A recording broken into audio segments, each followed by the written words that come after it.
Hey GED students, it's GED question of the day time again, and I've got another weird little problem for you.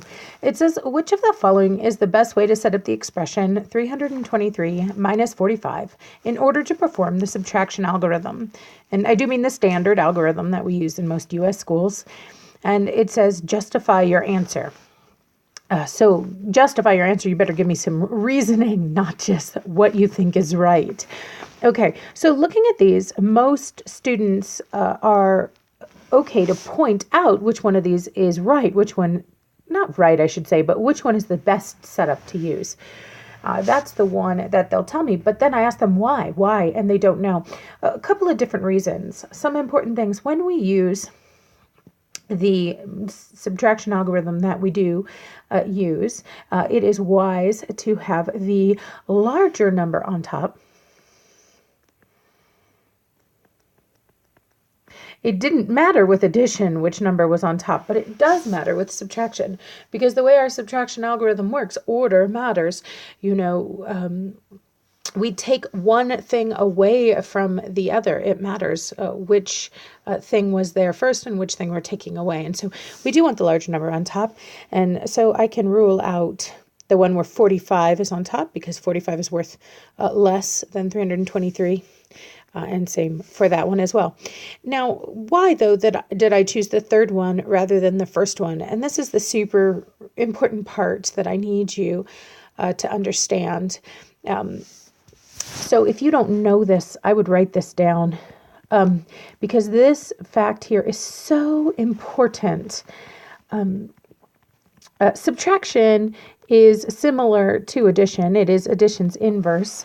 And so addition and subtraction behave similarly in many ways. And addition and subtraction, what you need to understand is you can only add and subtract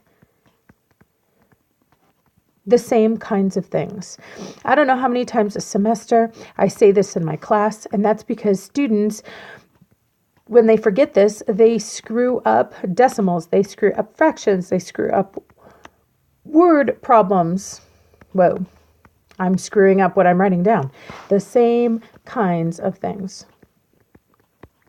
They screw up in algebra. There's so many implications of this one statement that you can only add and subtract the same kind of things. So what am I talking about when I talk about the same kinds of things? Oh, well, here we have some numbers. These numbers have digits and individual place values. What I'm saying is you can only add and subtract like ones with ones, tens with tens, hundreds with hundreds. And so this problem just would not work, because you can see that here's my ones. It's not lined up with my ones over here. There's my tens place. Again, not lined up with my tens. I've got this set up to subtract things that are not the same. I'm trying to subtract tens and ones. That won't work. I'm trying to subtract hundreds and tens. That won't work. And so this problem, though, the ones column is lined up. The tens column is lined up. And the hundreds column, well, there's only one number in the hundreds column, but there it is all by itself. So when I subtract this, I'm saying if I have 3 ones, I'll take away 5 ones. I'm subtracting the same kind of thing. Now, we'll go ahead and work this problem. This is the final answer, by the way. I gave you the rationale. It's the third one because 1, the bigger number is written on the top, and 2, the place values are lined up. So that is the answer. But let's go ahead and work this, and let's talk a little bit about that, how that plays into the subtraction algorithm. Now, I know a lot of students can do this problem, but a lot of times they don't know why. So let's talk about it. If I have 3 ones, and then I go to take away 5 ones, obviously I don't have enough ones up there. If I only have 3, how could I take away 5? I just don't have enough. And so we do what we commonly call borrowing. Now, students will borrow, but they won't know why they borrow what they do. So think about what I'm doing when I come over here to this next column. This is not the ones column anymore. This is the tens column. What do I have? I have 2 tens. And so if I take 1 away from this, I'll go down to 110. But what am I adding over here? It's really a 10.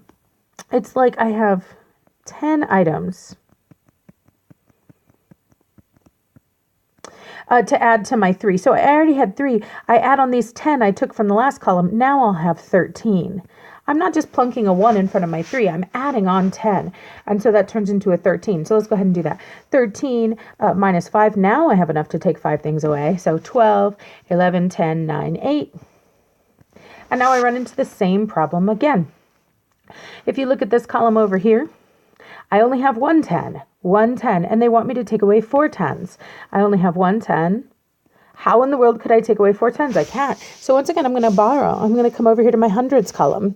Okay, so I'm going to come over to my hundreds column. I'm going to borrow 100. So it's going to go down to 2. Okay. Now I have a 2 in my hundreds column. But think about what happens when you borrow 100. 100 things is actually 10 10s. 10 10s. So now I won't have 1 10 anymore. I'll have 10 more than 1 10s. I'll have a total of 11 10s. 11 10s. Now, if I have 11 10s and I take away 4 10s, I'll have 7 10s left. If I have 2 hundreds and I don't take away any hundreds, I'll have 2 hundreds left.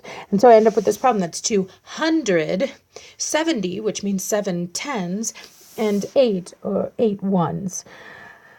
Okay, wonderful. So I hope that I shed a little light for you on why the subtraction algorithm works the way it does. And we're going to build on this understanding as we get to, like I said, decimals, fractions, and algebra. If you have any questions about this or any other GED math topic, be sure to drop it in the comments and I'll do my best to answer it.